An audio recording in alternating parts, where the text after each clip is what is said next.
We're gabbing. We're gabbing. We're gabbing. We're gabbing. We're gabbing. We're gabbing. Welcome to Gabbing Gabbing with Greicy and Heather. All right, welcome. Well, I have coffee now. I was drinking hot chocolate, but we had so many technical issues that we're starting like an hour late, and I drank my hot chocolate already. That you were able to do all of that and drink your hot chocolate. It was how I was coping. Oh my gosh. And I'm having rosé. Yay! Today we are talking Bridgerton Season 4 on Netflix. And this is part 1. And it is based off of the Julia Quinn book, which is An Offer from a Gentleman, which is book 3, which we'll get into our like icks and aggravations. But I think I can speak safely for Greicy when I say that is one of them, that they switched the order of the books when they did the series. But this season focuses on the second son, Benedict, and his romantic love interest, who in the book is Sophie Baek, but is Sophie Baek in the series. And it is a retelling of the fairy tale Cinderella. And it is the general, we're going to read like the kind of summary of the book because it's close enough to the series that it will work. So Sophie, who's the illegitimate daughter of the late Earl of Penwood, is serving as a maid in the home of her stepmother, Countess Araminta.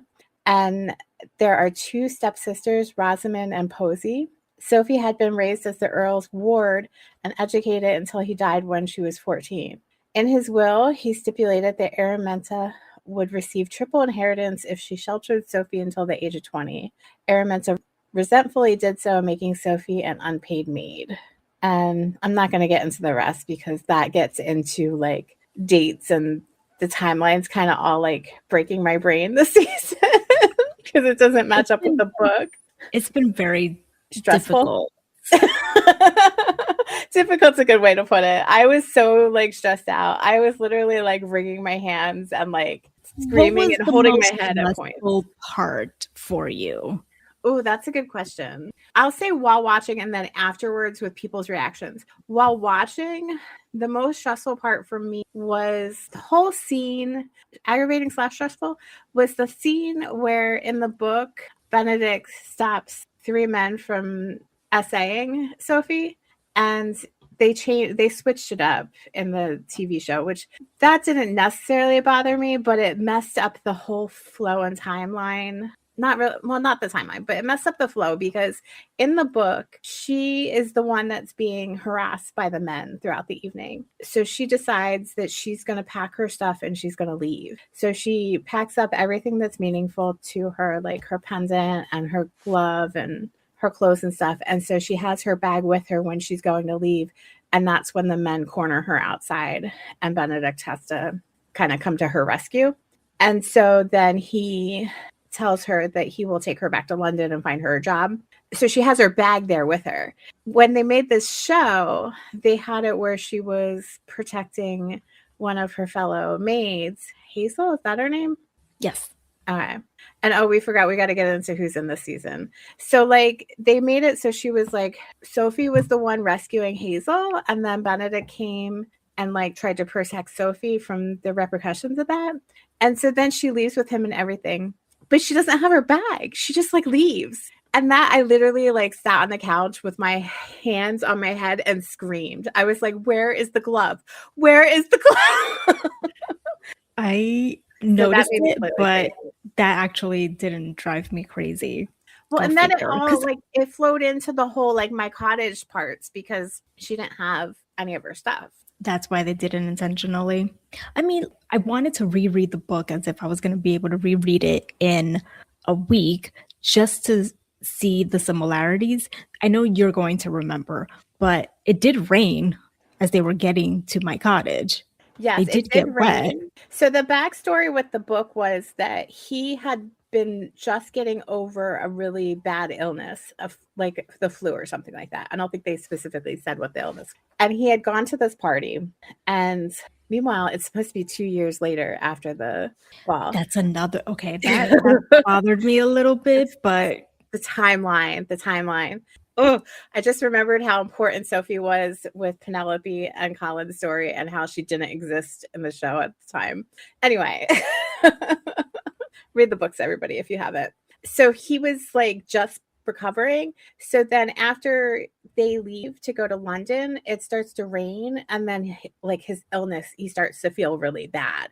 He's not physically injured like he is in the show. So they changed it from him being like ill, like with the flu, to being injured. And then the rain happened. And so that part's the same where he's like, let's go to my cottage instead. And she ends up in the book taking over the carriage so that he can like rest because he's like that ill. And that's another thing that he's like, how does she know how to like drive a carriage? Like she's a maid, because there's just so many things. And then when they get to my cottage, it's the same as far as like they can't get in, but they do make him seem a little bit more pompous where he was like, why would I need keys? In the book, he's like, I didn't know I was coming here, so I didn't bring my keys with me. And so she doesn't end up climbing in the window like she does in the show. He ends up being like, oh, I know where there's a spare. So he goes and finds the spare and they get in that way. And then I guess you know what's weird about the book, now that I'm thinking about it? She has her bag. For some reason, she has to change into his clothing. I don't know if like her clothes got wet because they were in the bag because it rained so much. That's what I'm assuming. But like he doesn't have his sister's clothes, so she has to wear his clothes and like they're falling off of her, and it's a whole like comical scene in the book. I would assume that she only has like one set of clothing and then that's it. You know, whatever she left with. She would have night clothes though. That's a good point. So yeah, because she has to sleep in his clothes.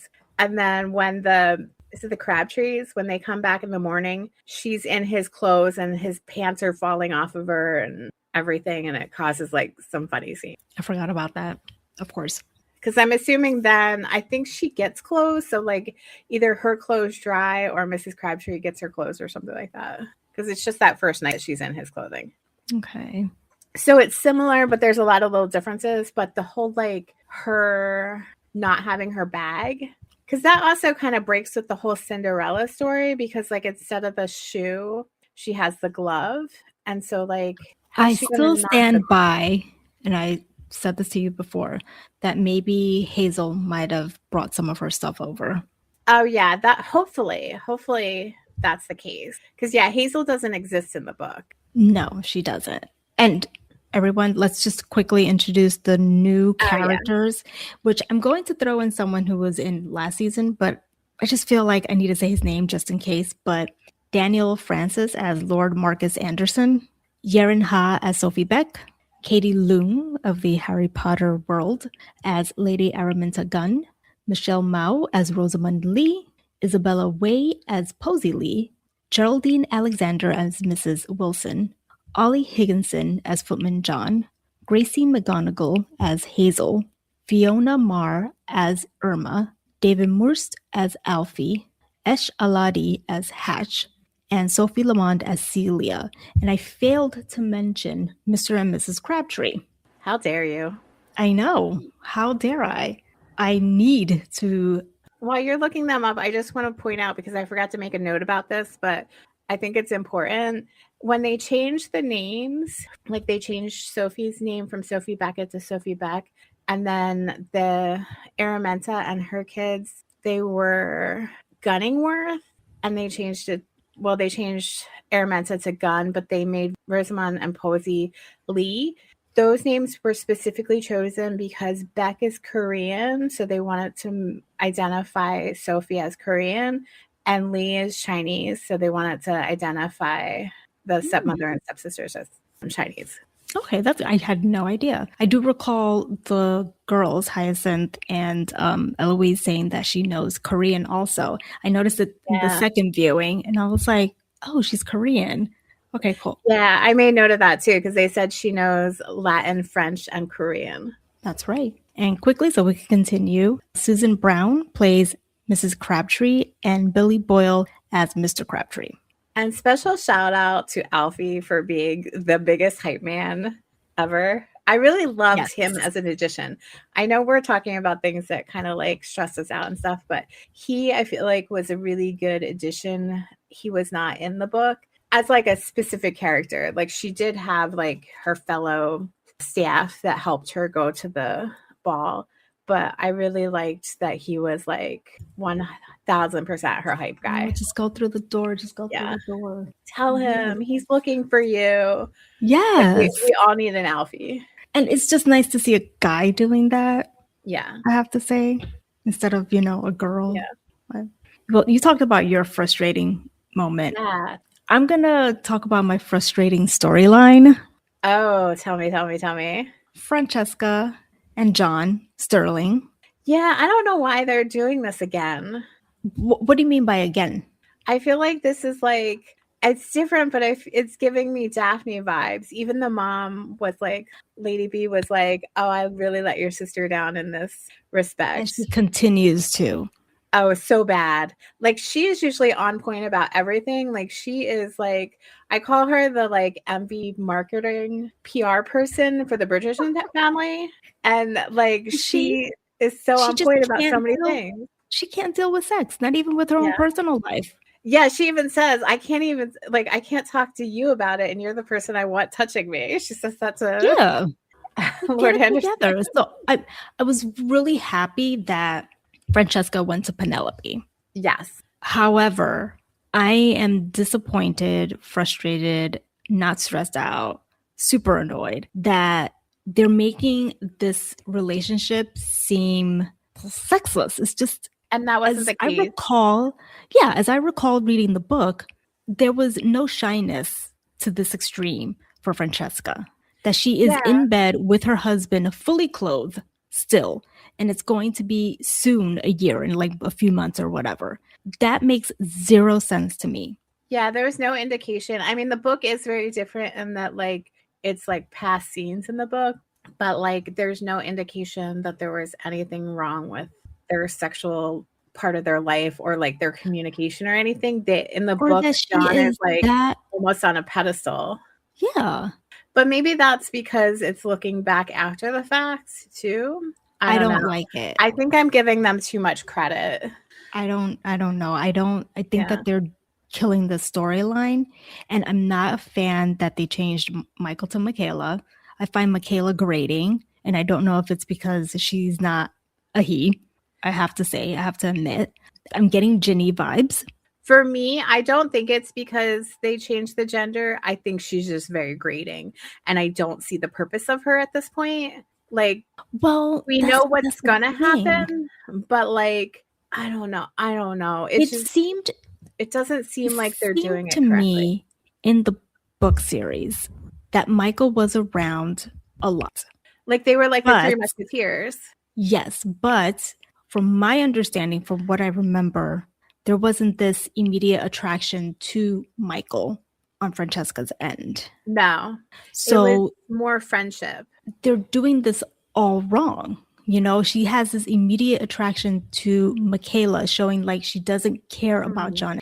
I think what they should have done is stuck more closely with the book, where they should have made, when they introduced Michaela, made her just become really good friends with Francesca, because that is how it is. Like they're like, John and Michael were like brothers, and then when Francesca was introduced to it, they became like the Three Musketeers. Like they were all so close. It was like a best friends relationship. And then it wasn't until afterwards that she started to understand her feelings. After he passes, right? Yeah.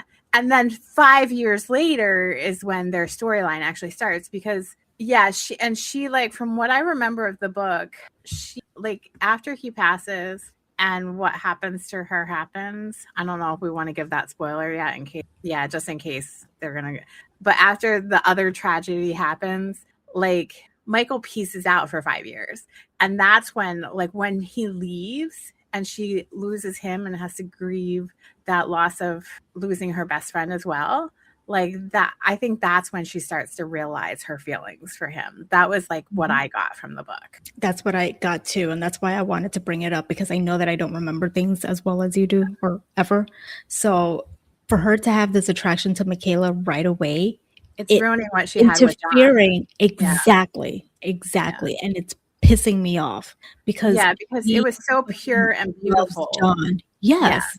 She loves John. And here comes, like, I'm going to be super pissed off if something happens between them while John is alive, and that's going to be her sexual awakening.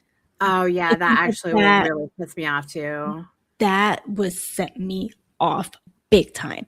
Because, oh, God, I didn't even think about that as a possibility. Yes. I hate infidelity in general, but for this storyline, it would especially irritate because of like what Francesca and John have in the book. And it will ruin what Michael and Francesca had. Yeah, exactly. Like it will taint the whole thing. It will. Like they can't. We like to think that it's not going to happen. If it doesn't happen, fantastic. But if something doesn't happen between Francesca and John, if she doesn't hit her pinnacle and enjoy that pinnacle frequently, okay, I'm going to be really pissed off. like, they are taking away pinnacles for all. And you get a pinnacle, and you get a pinnacle, and you get a pinnacle. Oprah's handing out pinnacle. I really hate that they call it a pinnacle. Can I get my Michael Sterling? We're not even on her season, and you're like, Michael Sterling. I have to say that this is the first couple that we're getting so much of, like Bridgerton couple, right? Because I feel like we have her storyline continuously. It's not like as if it's Anthony and Kate. It was just one season. Daphne and what's his face, one season. That's it. Yeah. They're giving us so much. This is kind of what they should been doing with everybody. Well, not everybody, because you got the kids. Yeah, well, like they should have been doing it with I guess what I mean is they should have been doing it with Penelope and Colin because their relationship was supposed to be over 12 years. So they could have done more. I feel like they kind of did on Penelope's end. It makes sense that we're not getting it from Colin's end. They mushed some things together, not to get too much into last season, but the one part where he is overheard talking about how he would never be interested in Penelope. That happened years before they got together, not the same year. Because that's where I don't know if you remember, I was saying it was really bothering me how they weren't fully expressing the relationship that Penelope has with Anthony. Because in that scene, Anthony realizes that Penelope overheard Colin and he goes off in the book and walks with Penelope and talks to her and stuff like that, and he's really sweet, and that's why he has such a strong reaction when he thinks that Colin maybe harmed her reputation, and he gets very defensive, and it seems so out of place in the TV show. But if their relationship and how he sees himself as her older brother, that makes more sense. Yeah. So yeah, that was a good at least 5 years before the season. It's just so many little things, Yeah. It could work out with the way things have changed, but it seems rushed in the process. Yeah. I won't continue harping on about Francesca, but I just also will say, if she doesn't hit her pinnacle and something happens, also, I'm going to be upset because this isn't how this relationship should be. And I don't know what's going to happen in part 2. So I'm hoping that, because obviously there's affection there. Yeah, I was just about to say, maybe it will be better in part 2 because she's just arriving in London, Michaela. And so maybe we'll see that they do have she's so in your face and so and when she does show flashy. Up and, Francesca has that she makes a face. Doesn't Michaela say something oh, are you not happy to see me? To Francesca? And I'm just what are you doing? Yeah, Michael seems more unassuming than they're having Michaela be. They're having Michaela be very bold and aggressive. Yes. I don't know if aggressive is the right word, but in your face. She's in your face. We both agreed. And we haven't barely seen her and we're already aggravated. So hopefully as they show her more, it will get better. But yeah, I think I agree with you with those 2 points. If they end up doing something while she's still married to John, or if she doesn't get her pinnacle, I'm going to be super aggravated. Her pinnacle by John. By John, yes. by John, not by anyone else. First She can get pinnacle needs to pinnacles be by by John. other people later, but Yes. Yeah, I really think that it's just in her face. She's too over the top and it's not necessary. And like, she's not taking seemingly a liking to it, Francesca, because obviously she's thrown by her feelings. And she's Yeah. they're also making Francesca way too shy. I really don't think that Francesca is that shy. I think Francesca appreciates her alone time so that she can collect her thoughts, but I don't think that she's shy. Like she's that. introverted, but she's not shy, No, especially around people she knows. But I just feel like everything is just too much. She's trained to know how to like act in society, so she would know how to have a conversation with a new person. Yes, and like she's just spent like a whole year living with Michaela. She wouldn't be like that. But like, I don't quiet understand, Heather, how you're and I know that John is taking things slow, but like, what are you afraid of? It's been a year. What is she afraid of? Or almost a year. Oh no, I don't know. We're gonna have to see. The bed with her clothes on, and at first I didn't think anything of it because you can, it can happen. Yeah. You can have sex with clothes on, okay? But then again, and I'm like, wait, what the fuck is going on here? Like, I didn't really get it the first time around. The second time around, I'm like, like, really, Francesca? She's too sheltered. Yeah. Meanwhile, you got freaking Penelope in the carriage. Get her groove on. Like, come on now. Not to say you have to be like that also, but like, I don't know. It's really bugging me. It's really bugging me. I was gonna say, Lady Featherton didn't give her a really good talk, but maybe she did after what happened with the disaster that are her sisters. The one didn't even know that she wasn't having sex. My gosh, I forgot about that. That was funny. Also, just a shout out to Bugs. It's a shame we didn't get enough of those girls. We only got to see one sister. Just for a little bit. And there was let's move to on. the husbands. Let's move on. Okay, who are we going to talk about next? Well, I want to talk about Benedict. I'm going to get into the YouTube video that you sent me. You sent me a YouTube video, and I don't even remember the YouTube video, but like this one line that the guy said sent me over the edge. And so he's talking about this great love that Benedict and Sophie have. And what set me off was he talks about how like Benedict was just taken away by the lady in silver immediately, so in love with her. And the guy that was in the video says, when it comes to the lady in silver specifically, if that isn't love, like how he reacted and how he fell in love so instantly with her, I don't know what is. And I was like, are you fucking kidding me right now? He's being a romantic. Leave him alone. But like to say that, I thought that was over the top. Silver versus Sophie as the maid, I was like, bro, like that's not him falling in love. That's him falling in love with the idea of someone. He only knew her for like an hour or two, and she was she could not be who she was. The true love is when he is falling in love slowly with Sophie as the human being that she actually is. To be fair, he is talking about part one. Yeah, but he's fallen in love with Sophie the maid already in part one. He's just a fucking douche about it. He just, it's like in society still. Yeah, I was gonna say it's like what Munchin said. You can't help who you fall in love with, but you got to marry within your class if you want to follow society. Yeah. Heather, anytime you rock like that, that's you against the world. I'm like self-soothing over here. I'm trying to not talk about part two.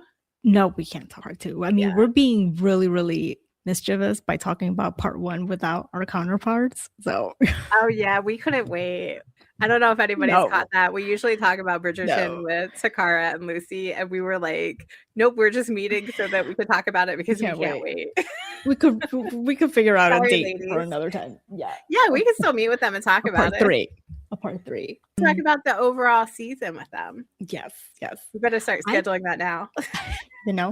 I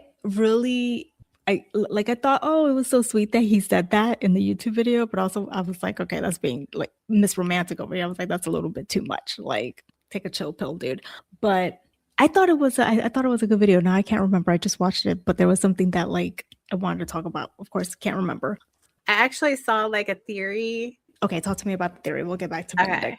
Yeah, sorry. We're going on to Miss Eloise now, who marries somebody, or like her romantic interest in the books is someone that we do not agree should have been her romantic person. So no, but maybe TV person might be better. Yeah, at least it's closer in age. That's true. Oh, side note, another thing. Before we were recording, I was telling Greicy that people are like trying to figure out who's going to die this season. The wife of that person was another theory that people had, that she was going to die to set up for that storyline. Hold on a second. She's still alive. Hold up. Wait a minute. So why are people thinking that someone's going to die this season? Oh, because... And I looked at the trailer and I only saw one person. They were talking about how people are dressed in mourning clothes. I saw rewatching it now. Was wearing all black. That's right, me too. But like they made it seem like other people were too, but I didn't see other people. So yeah, so there's three people that people think might die in part 2. Part 2 is probably going to be out by the time this drops, so we can probably say who the 3 people are. We're not going to say any spoilers. Okay. So it's 1 is John Sterling. 2 is Queen Charlotte, which makes 0 sense to me. I would think it would be the king. And then the 3rd is Mariana. Is that her name? Mariana. Yes. Well, Death does come in 3s. So why not all 3 of them? That's true. They could. Well, I don't think the queen, but they could do John, Mariana, and the king. I don't think that Violet will be wearing black for Mariana. No relation there, right? Because it is a Featherington in the book there is relation. In the book, yeah, that's what I mean. But not in the show, yeah. In the show, she's a Featherington relation. Yeah. So I would think that it is John. So or a member of the royal family. Oh, girl. I'm starting to get pissed off because I just noticed this right now. And that's why I asked you. And now we're talking about it. She is stunned into silence. I am not going to be happy. I needed John for another season. I personally needed John for another season. Well, in the because book, at the rate that they're going, she needs another season to get her pinnacle. Yeah. Maybe that's what's going to off him. I'm about to drink this drink a little bit too fast. Gives her a pinnacle good, and then he drops dead. Oh my God. Heather, imagine if that actually happens. Oh no, I'd feel so bad. Because in the book, he takes a nap. And yeah, he just has a headache. He just has a headache. That's it. But like, Violet would wear black if the king died. I think the whole ton. No? Yeah, well, I think all the like nobility would be required to, I would think. I would think so also. Yeah. So we'll have to wait and see. But those are the 3 theories that people are talking about. And it's so funny because the book people are like, you're all idiots. It's going to be John. He dies in the book. And it's like, you don't know that because like timeline wise, he should still be married to her for a while. And girl, who knows? They could change things. They might keep him alive. That would be funny. But then what happens with Michaela? There has to be some tragedy at some point. So I guess John it is. Because it can't be all love, love, love. There has to be loss. It might be at the very end. So then it's maybe almost 2 years. I don't know. No, because hasn't a year passed since? Yeah, because they said they're not married yet. I don't know how long is a debutante season. Yeah, I don't know. But it would be, if it was the end of the season, it would be closer to it. Yeah, and he dies in Scotland. Yeah, but I feel like they were always in Scotland. Like, it's very rarely that they actually made it to Mayfair, London, wherever the hell they are. I did like that they point that out because they say that they'd been in a carriage for a fortnight. So that's 2 weeks. I was like, what? I know that they stop places and stuff like that, but it just seems forever. Yeah. It just shows you how remote it was. Yeah, and to have like Eloise go all the way over there and come back, and there was like nothing came out of that except that she was talking to like the sheep, the goats, or whatever. I was hoping that maybe something more would have come out of it, but I guess we are not going down that Scotland route. We're going down whatever route they want to go. Well, and maybe we'll find out that she was like communicating with somebody or something, because in the books she does communicate with someone for a year via letter in secret.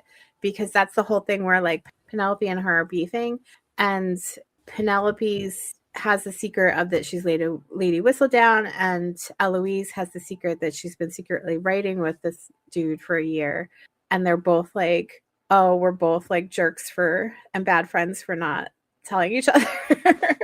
And they kind of get over it very quickly, unlike in the show. Yeah. I wonder who could that be?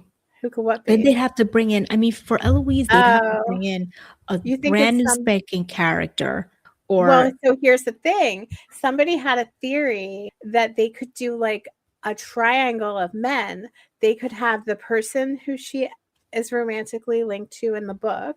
They could have Theo come back, and they can introduce a third person. So that could be somebody from Scotland. And they could all be like, give her like options. Like they're all in love with her. That would be so funny because she would be the least person. The person who wants to be on herself has all of a sudden 3 men who are vying for her, and she's not going to know what to do. She would also have the Violet will drop of none of them. Oh, Violet will lose her damn mind. I love it. Lord Anderson's gonna have to give her repeated pinnacles to like get over. I can't wait to talk about those two. I cannot. Oh my god. Oh my god. Do you want to talk about them, or do you have anything else about Eloise? We keep going back to Eloise. I mean, I know, but we got to go back to Benedict, or should we just leave Benedict for last at this point? We can leave him. Okay. Okay, refresh my memory. At the end of season 3, did they come to an agreement that they wanted to have sex or something? And why would it be that?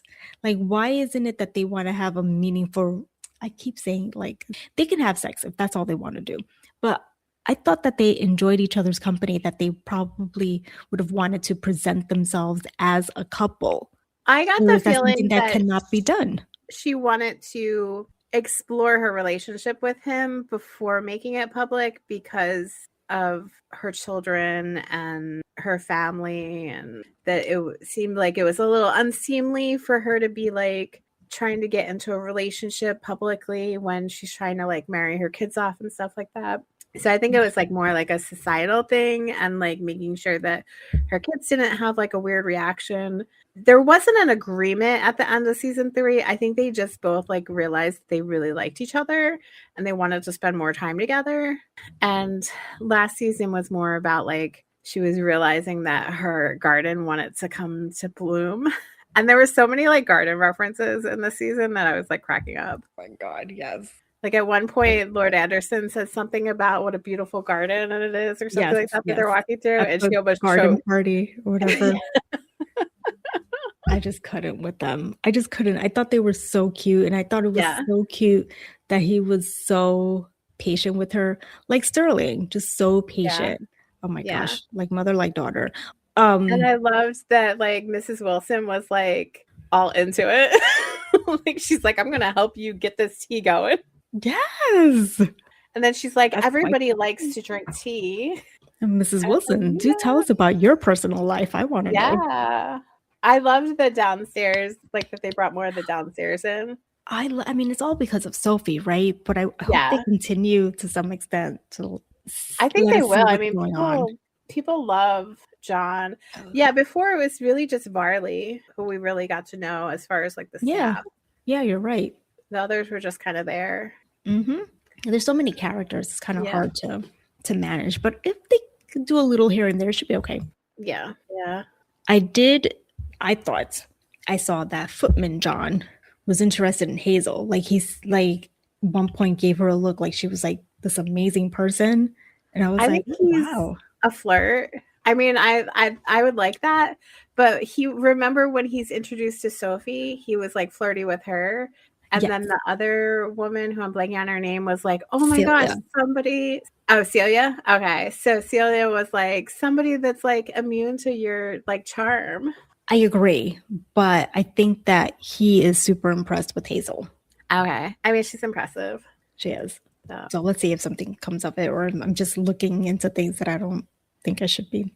We need a little bit of romance. There's romance, yeah. Yeah.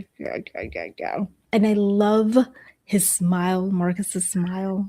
He has a very captivating smile. Like every time Yes. he smiles, you like take notice and you're like, ooh. Yes.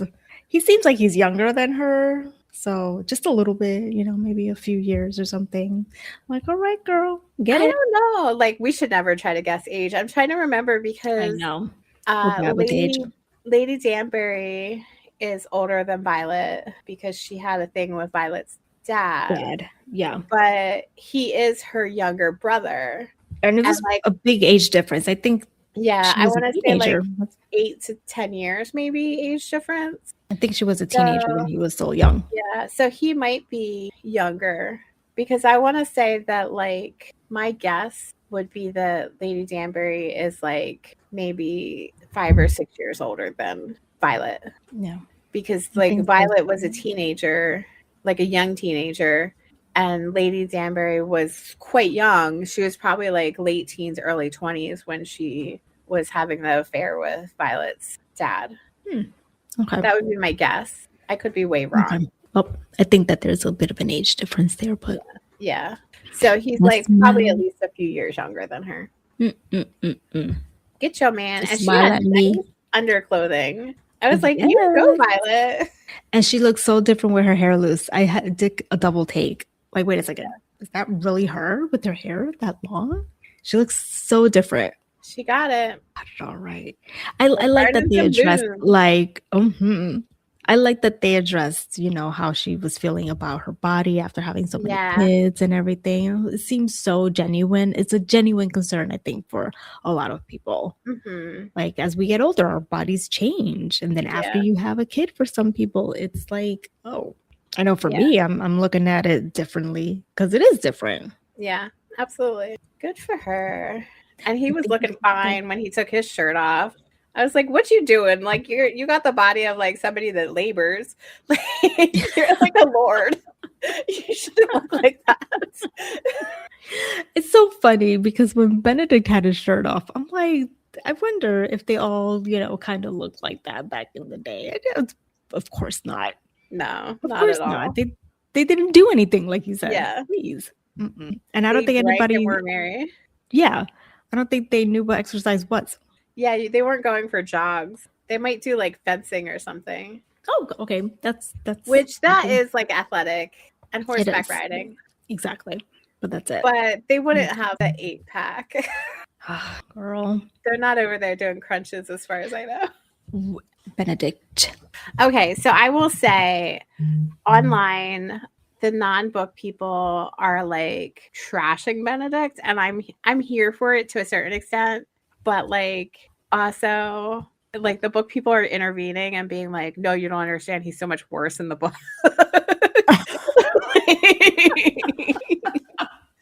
Because he's obnoxious. Yeah. Well, and that's why I didn't like, I think, the book. Because he basically tries to like force her to become his mistress. And who knows? We haven't seen part 2. So like wait. He does not force her. He asked her. He puts a lot more pressure on her. I mean, we haven't seen part 2, so we'll see what happens. But in the book, wait. I need to understand this. What kind of pressure did he put on her? I'm trying to remember the details. Verbally? Yeah. Like he not was manipulating her into thinking that she deserved more. Well, he was manipulating her into like making her feel like she wouldn't have a choice. Like she doesn't actually have a choice, that this is what she needs to do in order to like, if I'm remembering correctly, and I apologize if I'm wrong, I should have reread this part of the book, but like, I think he like basically like is like, if you want to keep your job, like it's like you're not going to keep your job if you don't, like he's like, either be my mistress or you're going to lose your job. He says this in the show. No. Okay. In the book, from what I remember, like he's more manipulative and more of a jerk in the book. Like they've softened him a lot in the I'm rereading the book because I feel like I need to reread the book to see if it, like last season it was like whatever, like I didn't care, but also the fact that it was I mean, I say completely different. It was slightly different from the book series because it was a different timeline, but I needed to get a good understanding of like Okay, I remember not liking the book, and I needed to know why, because I'm really enjoying the season so far. And I want to know why. Because overall, we like Benedict. Like over the 4 seasons or the 3.5 seasons, He's grown. Yeah, he's a great character. I explain this. Like I have been thinking a lot about this, and I just can't seem to put it into words, right? Because and in the book, like it says he has a lopsided smile, he's boyish, he's the second son. He doesn't need to take anything seriously. So he's not taking anything seriously. But he's also lost, just like Colin. Because Colin in the book was lost as well. There's address this. Like there's no direction.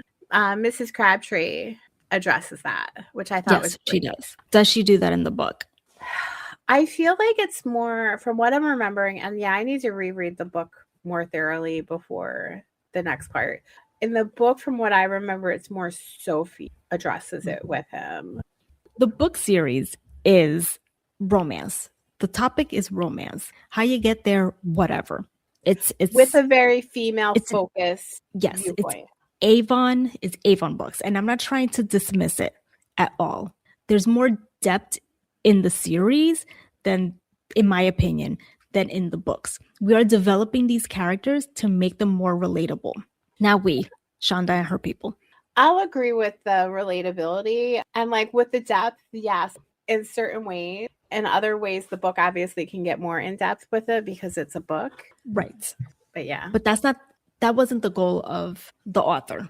The goal of Shonda and her teams is to build upon that, whatever it is that Julia Quinn has written. Focus more on, I feel like Shonda focuses more on society and the impact society has on things.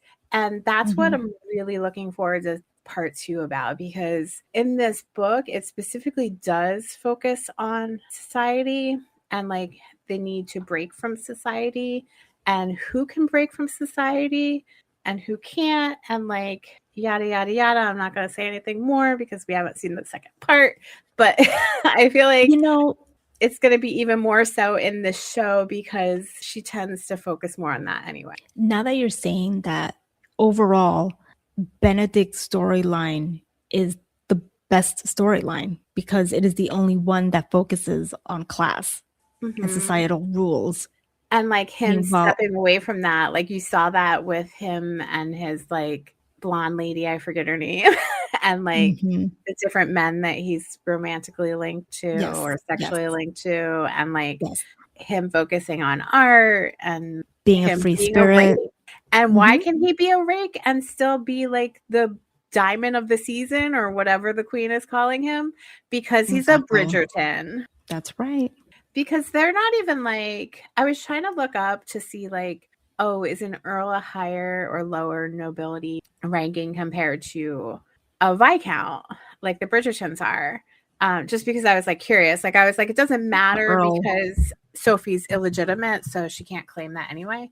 But yeah, an earl is like, it goes king, prince, duke, earl, baron, I think, and then viscount. So the Bridgertons aren't even that high up in the ranking as far as like nobility, but they have so much money and so much reputation that that's why like the whole saying is, if I can't marry a duke, let it be a Bridgerton. And like the Bridgertons can get away with so much more than other families would be able to get away with because of their reputation and their money. And we're going to see that with this season. And that Lady Violet Bridgerton is the MVP of the PR and marketing. Yes. Of nobility. Of yeah. Like she's so strategic in her thinking. That's what, like, that goes back to like her and Lord Anderson. Like she's not going to do anything that's going to impact the reputation of her family. And I love that he respects that. Yeah. Like she says to Benedict, like, you need to think about that you have 2 sisters that still have to marry, and what you do is going to impact their likelihood of finding good matches. Because he's like, I'm not the Viscount. I don't have to like be concerned with this stuff. But you're still a Bridgerton. Yeah. And you're part of society and you have to. And your sisters that are married have the protection of their families, but like your two younger sisters do not. Not that Eloise cares. Yeah, that's true. Eloise Hyacinth is will. Benedict, do it. Hyacinth is so into it. I don't know how I feel about that. I'm like, what's going on? I'm speechless. She's so into it.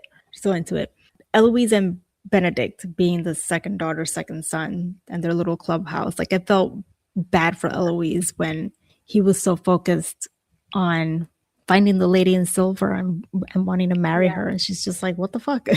Like, she's feeling so left out this season. Yeah. We didn't bring that up. She is. And she's standing by being on that show. She's such a meme at this point. Like, you know, when he makes her talk to those men and she makes the face. There's so many people that are posting, me, why am I still single? Me also. And like, I find it so hilarious that like she makes this face. Clearly everyone can see her making this face except that one guy, Lord, whatever the heck he is, because he's looking down. You don't think his homeboys are going to be like, yo, she made a face when you went down. Yeah. Like, come on, Eloise, give me a break. In this instance, I feel like, okay, Eloise, it's time for you to just grow up a little bit and stop acting like a child. Like, even Hyacinth is being a little bit more mature about things. We know you don't want to get married, but like, at least act a little bit different. And Penn kind of like, she kind of like tried to act like she was more mature with Penn, like, because Penn was like, I can't believe you're like talking to these people. Yeah, and that is true. Like, I know from being out in the country that you have to be able to talk to people or whatever she said. But I was like, really, really, girl? Take it down a notch. She did do that. So good for her. Kudos to her for she's stepping like out a little. Also a hot mess when it comes to like any kind of male attention. She has zero interest. Zero. That was another thing. Sorry, we keep focusing on Eloise, but like that reminds me that like Violet, when Eloise said that she's going to be on the shelf, Violet was like, yeah, if you were another family, 3 seasons with no prospects would be you're on the shelf, but you're a Bridgerton. Like, the rules don't apply to them. No. But anyway, we can move on. What were you going to say? No, I was going to say, like, if they wanted to introduce a lesbian couple, I would have like thought Eloise would be the one to be interested in a girl, because she just is like shutting down those guys left and right, no interest whatsoever. She's like, no, thank you. Except for Theo. I forgot about him last. Poor Theo. Sorry, Theo. I do like you a lot. I'd love for you to come back. And he doesn't have an end date listed on his IMDb. I'm just saying. Okay, back to Benedict. Yes. I thought what you were going to tell me was that everyone was pissed off that he asked her to be a mistress. And I was going to be like, hello, they were talking about it since like episode 1. That's all they've been talking about every single episode. You don't think he was going to ask her that? And like the title of the book and the title of the last episode is An Offer from a Gentleman. Well, people aren't thinking down that route. Yeah. They're probably thinking like an offer from a gentleman. I guess if you're like completely clueless about what his storyline was. Yeah, I was slightly annoyed with the book people online because they kept being like, read the damn book. If you would have read the book. Blah, blah, blah. You don't need to read the book. Like, just watch the show and pay attention. They say like, mistress like 3 times an episode. Yeah, which that wasn't in the book, the whole front with. But yeah, they do, like, it's pretty obvious like when you think about it. I was just telling people like, it's okay. Like they purposely ended the first part on that scene so that you would get outraged. Like, they're manipulating you. It will get better. Calm down. Okay. Did that scene happen in the book? I don't think that specific scene does. He asked her. Because I actually don't like that scene whatsoever. They spent. Oh, this book was in the YouTube. You were what? I was icked out by it. Like when he like did the. Yeah, and I'm here like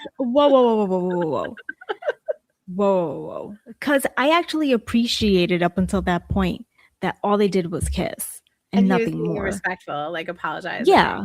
And then he went and he did that. And I'm like, that's it? That's all you're doing? You can't even give it to her? Because she wants it, obviously. He had to ruin it by saying what he said. He ruined it the minute he licked his fingers. I was like, ew. For me, yes. Did you wash your hands, sir? No, he was dirty as hell. Everyone was dirty back then as shit. But like, I was expecting the mistress, sorry, like whatever, I don't care. Because we know where it's gonna go. Yeah. But we know what's up. Really? I mean, have a nice hot makeout scene. Have that. Yeah. Like, be a little bit like Anthony and have some restraint after that. And be like, oh, do you see that's it? Like no one can be Anthony. I will admit that. Anthony went further, but then he immediately was like, the longing that he had was on a different level. Benedict started off that way where he was like, you can me blah blah blah or whatever. Yes, and then he messed it up with Yeah. And she looked like in her face, like it was like everything that she had ever wanted to hear from him. And then the last thing she wanted to hear. Which is the whole point. I know that that's the whole point, to be like, what the fuck, Benedict? But for me, the act, no, it was not what I was expecting. It was not what I was looking for. I wish that they could have done something different with that scene of just not doing that. Just have a heavy makeout session and that's it. It could have been like a more like Mr. Darcy where he like confesses his love and everything. And then instead of like proposing, he says the mistress thing. Yes. It didn't have to be. I mean, didn't have to finger her. Yeah, with his saliva finger in the stairwell where anybody could walk by. I don't know who on the writing staff came up with that idea and why did everyone think it was great to execute it? No. Between that and what's her face? Ginny 2.0? No. It took me a minute. I was like, Ginny 2.0, Michaela. Heather, the way she gets off that, like, it's just like so predictable. And that's what was so annoying about it. Her and that horse, like, Michaela and she's like, was in one little scene and she's living rent free in your head. One scene in the whole 4 hours plus. It was like 1 minute. That's it. 1 minute. That's it. But come on, really? She's riding the horse. Like, she's like some superhero. I cannot stand that trope. Stand that trope. You ain't been anywhere for half a second, and now all of a sudden you are everything and everything. No, fuck that. Have some development. Do not push somebody in my face. And that's the thing that always pisses me off. Do not push somebody in my face. They really did have great development with Michael because he starts off very like, he comes back, he's got malaria, he's like sick, but he doesn't want anybody to know. Longing. She has to, like he's what is she longing for? She is not aggrieved. We need some aggrievedness in Michaela. No, none. But maybe it will happen because like, I wonder if they'll have her go away like Michael. She could stay away too. Because he goes to India for 5 years. And then like Francesca finds out about his malaria and like nurses him and stuff because he was trying to hide it from her. I don't know. But she is living rent free in that head of yours. I love it. I don't love it. I feel bad for you because I really think they probably are going to mess up that storyline. But back to the storyline of mine that they messed up. Okay. Yes, let's go back to the main character. I just am like annoyed with Benedict, which you're supposed to be at this point. But I don't understand why people were upset. Like, that is what they were leading up to. You know, they throwing the word mistress I don't know how many times in your face, and he knows like that he cannot do anything with her more something serious because she's a maid. Like, they keep telling us this. There's class differences, that there's an opportunity to have that Anthony had a mistress, which I was confused about because I thought Anthony was just he had what's her face. He was keeping her. Yeah. A mistress is someone that you take care of financially. Yeah, like it was where they were meeting up and stuff. Like he was paying for all that. Okay. Thank you for that. Because that's what I was thinking. He moved on to the other guy and was like, and like Anthony couldn't handle that, but he had stopped having her be his mistress. Yeah. They're basically like a kept person. And like with Sophie, like that was her mother. Her mother was a maid that became a mistress. So it was like repeating of history, which totally triggered her. Yeah.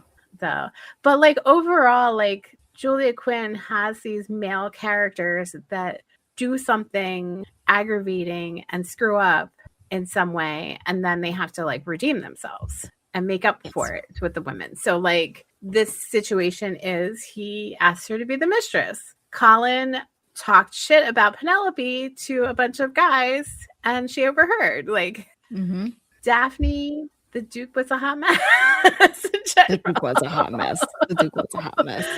We won't even get into that. That one's a doozy right there. But he has a lot going on. Yeah. Definitely. Oh, yeah. I feel like I have more to say about Benedict, and now I'm just like drawing a blank. But that's what really like drove me crazy. That scene at the end there, because everything else leading up to it, like they have, and I think that's why I'm enjoying the season so much. The chemistry between Luke Thompson and Yaren Ha is phenomenal. Like the way they play off of each other, like I really believe that they're like into each other. They're adorable in videos too, like in interviews and stuff. So I've been enjoying that. I really enjoy how their characters were written, except for that little part right there. The fingering is what drove me nuts, because I don't think that it was necessary. I really don't. Yeah. Some good thing. I liked that they introduced us to My Cottage. They did not give the backstory. So the backstory is that he did not name it My Cottage. The previous owner did as a joke. Because she does say like something like, calling it My Cottage is a bit of an understatement. I was like really worried they weren't going to have anything there. It's a second location in the series in general. Like it's that. Well, like it's where I can't say more because I don't want to give any spoilers to the second part. It's a second home. Yeah. Third. It's important. Yeah. It's like there's Bridgerton House and then there's My Cottage. Yeah. I don't even count his apartments because they don't matter. Which I of course I don't remember in the book, but I just found it really interesting that he listens to her because he really cares what she has to say. Yes, you do see that a lot. Like growth. Him and Eloise both do that. Like, and they're the ones that stand away from society more so than everybody else. He listens and values what she's saying. And that's why I think it's like way more important when we see that he's falling in love with Sophie the maid than the lady in silver. But like, I remember what I was going to say before about class. Like class is so fundamental. Like in the book, there's 2 years between the ball and when he meets her as a maid. That's not the case in the show. It's probably a couple months. Class is so fundamental that like he can't even fathom that this woman that he saw half of her face and talked to her for a few hours, so like should recognize her voice and her overall like stature and how she moves and stuff.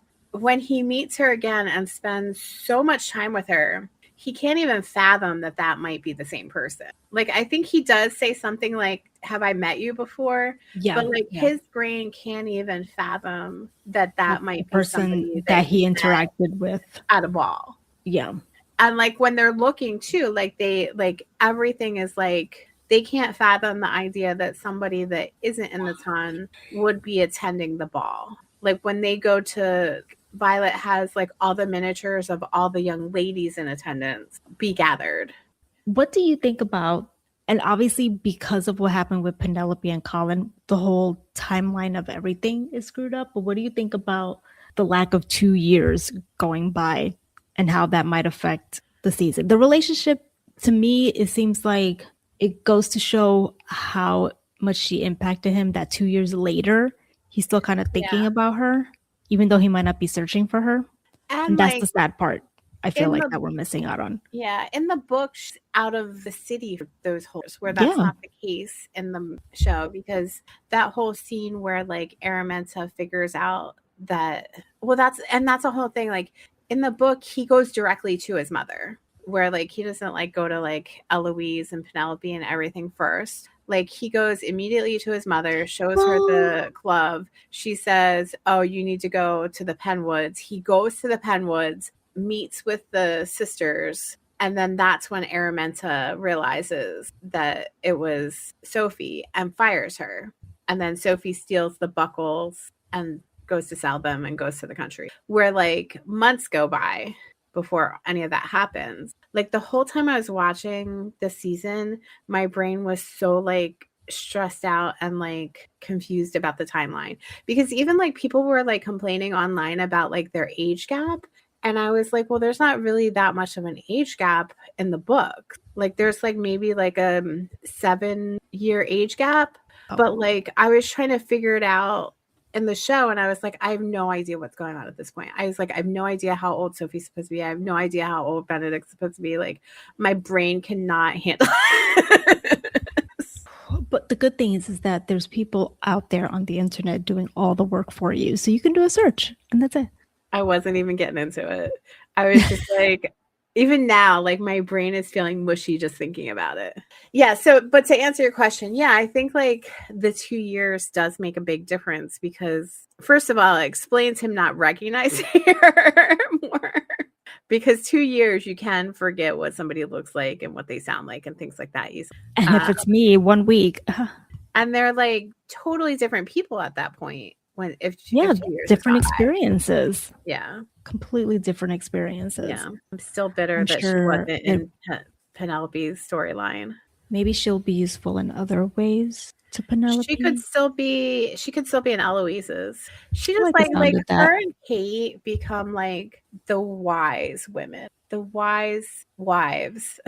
Like they're the people that the other ones go to when they're struggling with their relationships. And so like we saw Kate go to India and Sophie not exist. Mm-hmm. Like Kate, is it Hyacinth's story or Gregory that Kate is really important in? Gregory. Okay, Gregory. Okay, I couldn't remember. I think maybe because they are, well, I haven't read Anthony and Kate's story, so I don't know, but they're not really part of society, so their perspectives are different, and it would make them be more wiser, I think. Yeah, I'm trying to remember Kate. I mean, Sophie and Benedict definitely, like she definitely has that perspective of being from outside of society and being like the other. But yeah, I don't know. I like that we got some backstory on Sophie. Like we got to meet her dad. Yeah, who I wasn't surprised was just like, whatever. Okay. He was a man. He was a man of nobility. He was an earl. He was a man of nobility, but at least he had her as a ward instead of just not acknowledging her at all.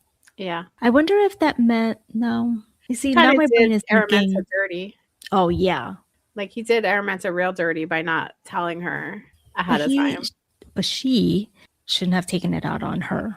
No, yeah, that's not fair. But that also gets into society. She knows she can't take it out on her husband. So it's like, take it out on the weaker person. Mm-hmm. Can we just talk about Araminta being like not very old and having like 2 rich noble husbands already, and they're both dead? Like, what's going on? How they dying? Going through them. Well, that's why when I saw that Katie Lou was going to be a mom of 2 teenage girls, essentially, I was like, wait a second. Really? Has that much time passed by already that she is grown enough to have teenage kids? I felt personally violated. Like they chose violence against us by making her the mother of we're not children. Ready. We're not ready for that. We are not ready for that. Let's see how old Katie Lou is, if I can find her age somewhere. She can't be that old. Hold on. I'm not doing like, this. Did she get married when she was 12?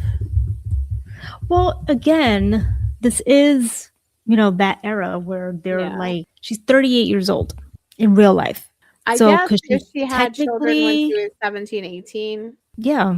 Yeah. 20. It's possible. Personally violated. That's how it felt.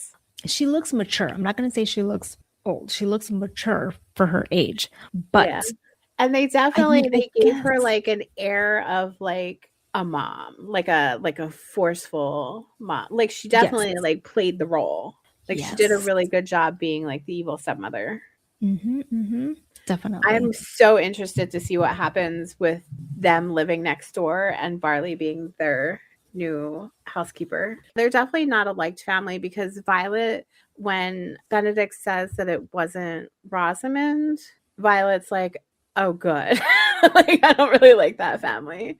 And like at the garden party when Araminta shows up and the lady that was hosting it was like, oh, well, I sent that invitation before you stole my maid. Like, she's not making friends. No, she's not. Yeah. I like Posey. She's very sweet. Yes, like in the books. Yeah. What did you think about Lady Danbury wanting to leave and go back to her homelands and the Queen and that whole storyline? I got teary eyed. I did. I got teary eyed too. The Queen was like, "What if he dies?" Yeah, like she's so lonely. So hard. She's so lonely, but she doesn't help herself. Poor Lady Danbury wants to go back to her home. Yeah, she needs to understand wasn't she just brought there? Like, she didn't have a choice. She was taken to England, to London.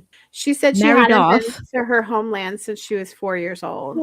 That was something with last season with her brother, why they didn't get along, because she tried to run away so that she wouldn't get married, and he told the father on her. Yep. And so she was caught, and he was like, I was a little boy, like I didn't know better. Yeah. I will admit though, when I was rewatching, I was fast forwarding. I was like, I need to see all the Benedict and the because it was all added stuff, because none of that is in the book. Like Lady Danbury's in the book, but she's not like as big a character as she is in the show. I will say I didn't appreciate that she is trying to get Alice to be I'm curious to see how that's gonna go, because that was like I don't agree. Kind of messed up. I don't agree. Like, why are we doing that? The husband without her permission. Funny. Yeah, that was the thing, without her permission. The husband was so funny because he's like, she's not talking. When she's not talking, that means she's really mad. And he's like, can someone please explain what's going on? Because nobody is telling him why she's so mad. He's probably just like, I don't want to be here. Like, what is happening? As long as it's not me, but I still need to know what's going on. Yeah. That was in poor form. Yeah. But she knew Alice wouldn't agree to it. She was being like a sus individual. Strategic. Yeah, she was strategically trying to like force her into it so that like she could slink away. So we'll see what happens. We'll see what happens. I really don't know how I feel about where that's going to go. I kind of thought, because of the whole situation with like her saying, "What if he dies?" and Lady D being like, I'll be here, that made me lean towards like it being the king that dies at the season. But we'll see. And it made me think like, okay, she's not going anywhere, but here she is still trying. Like that's what I didn't like. I didn't like that about Lady Danbury. Like I understand. I'm torn. They all manipulate.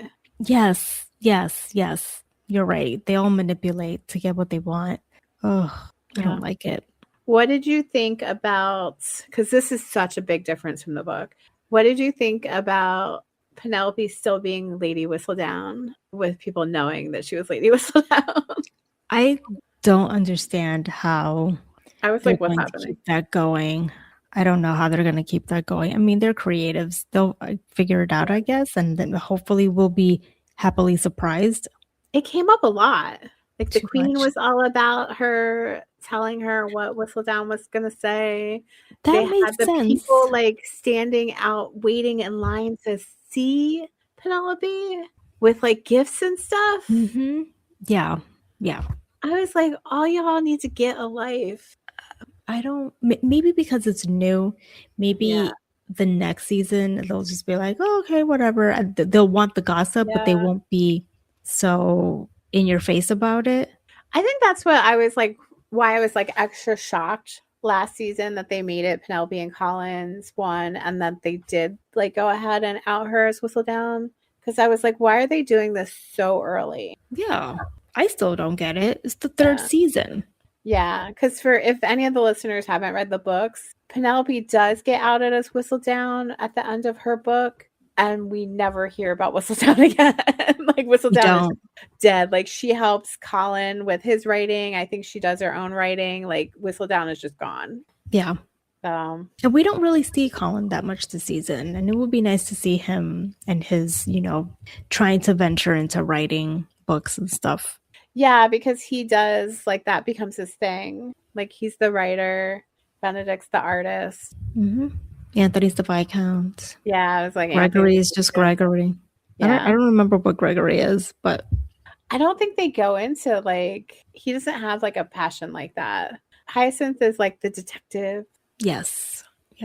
Those two storylines, I don't know how that's going to be. Honestly, I think when I remember reading the books, like they seem so childlike to me. Yeah, they seem really young in the books, and at this rate, they're going to be much older. Yeah. During their story, when they get to their story. So going back to Posey, I did find it like a bit shocking that they had Posey be the one to take the shoe buckles. Oh, really? Why? I just didn't think that like she would be so bold because she's just like this very sweet. Well, maybe it's hers.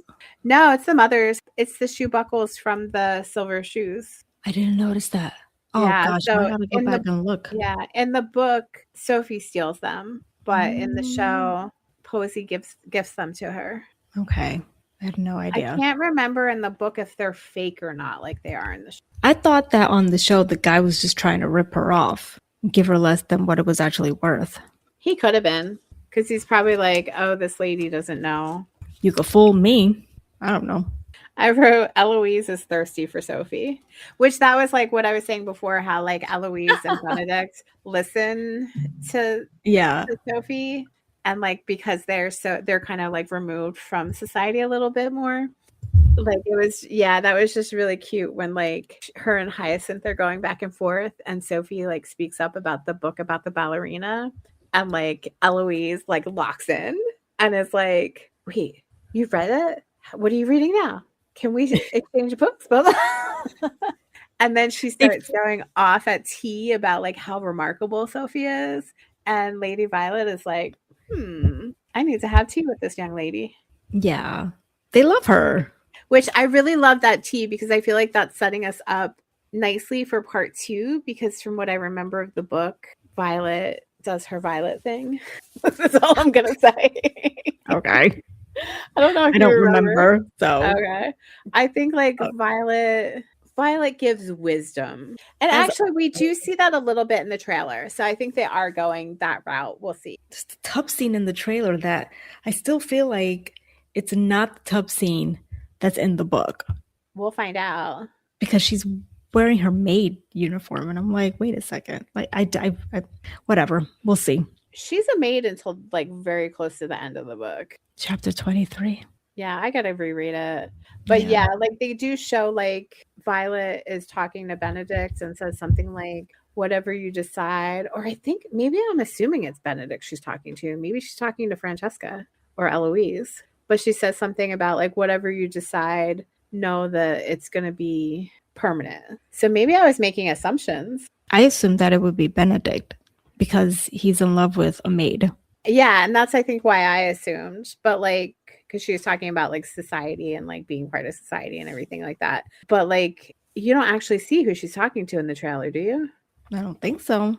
So it could really be any of them, because it could be like technically like depending on what happens in part 2, could be Eloise putting herself on the shelf, could be Francesca and like her muddled feelings that they seem to be implying. We don't see any same-sex couples walking around on Rotten Row or anything. Oh, absolutely not. It's that just could be maybe she could be talking to Francesca about Michaela. Yeah. We'll have to wait and see. Yeah, I just assumed because of my knowledge of the book that it was. Where are they going to go with that? Because so far they have not had any gay couples walking around open. But so like, but here's the thing, because because it's the Bridgerton, they're going to. I don't think the Bridgertons could get away with that, but they could go off to Kilmartin Castle, where they're out in the middle of nowhere.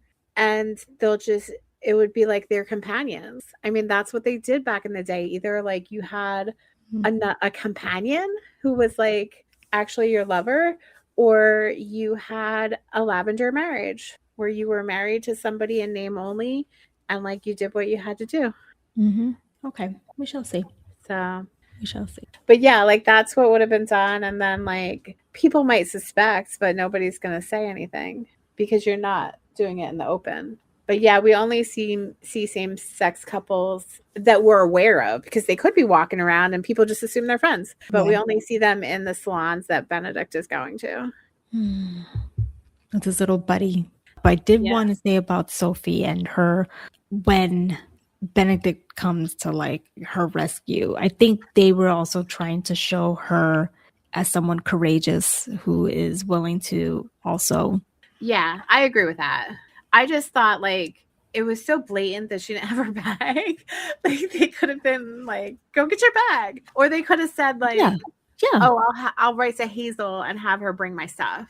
We'll see. Yeah. Because the glove has to come out unless they don't use the glove. They just have her finally admit, like, I'm the lady in silver, and that's it.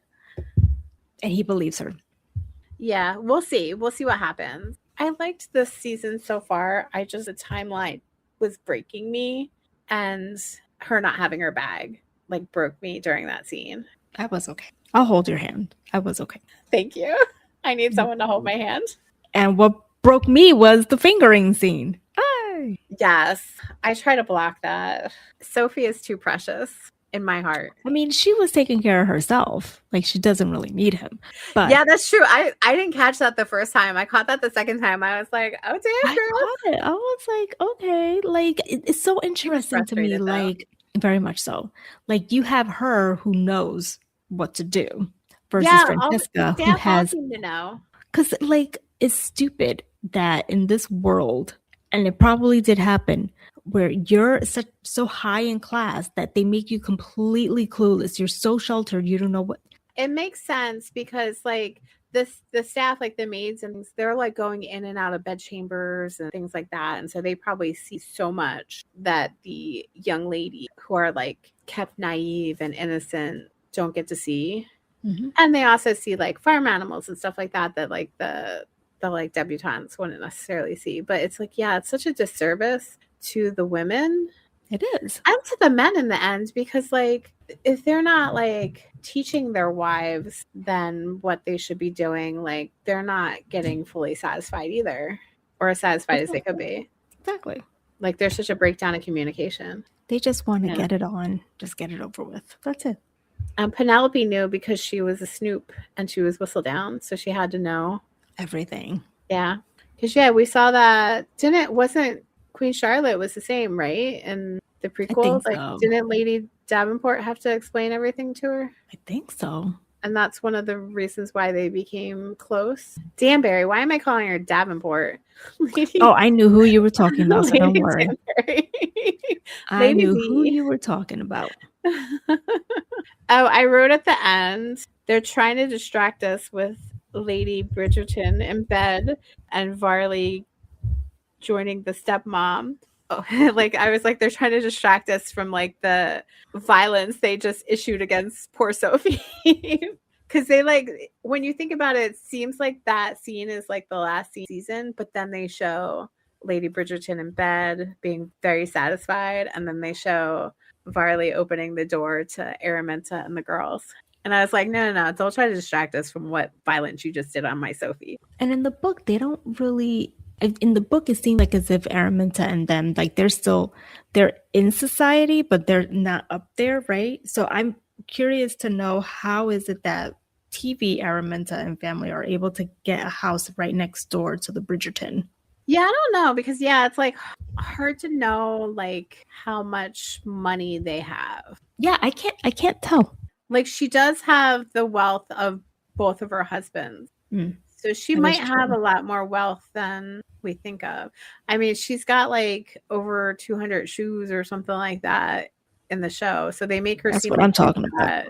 I'm not like a shoe person, but I loved how they had like the shoes displayed as like a wall. Yes. I was like, that's really cool. I like that too. Oh, we can only dream. Yeah. Alfie went straight for those shoes in the show, where in the book they do like the more of the Cinderella thing, where like she tries on Posey shoes and then she tries on Rosamond shoes and they don't fit, and then Araminta's are a perfect fit. I guess that's what I didn't like about the book, that it was so similar to Cinderella, but it was too on the nose. Yeah, maybe. I mean, and I like the Cinderella story, so I don't know why I would. But if it's too on the nose, like they did do a really good job of like taking away some of that stuff in the show. It was still like Cinderella, but it was like not as in your face. It was like a nod to it, That's it. Yeah. Because even like with Benedict going with the glove, but he doesn't actually present the glove. He like, you see him looking at it after he leaves, and that's how they realize that it's Sophie, or Araminta does. Yes. She's so good at being bad. She is. So listeners, let us know what you thought. Hit us up on Instagram at Gabbin'Podcast, or you can email us. The Gmail is Gabbin'Podcast@gmail.com. And thanks for listening to Gabbin. Go check us out on Instagram, like and follow us. Check out our other episodes. We are on all the major platforms where you can find your podcast. Feel free to buy us a coffee. Please do. We need it. Talk to you next week. Thanks for listening to Gabbin. Gabbin! We're Gabbin. We're Gabbin. We're Gabbin. We're Gabbin. We're Gabbin. We're Gabbin.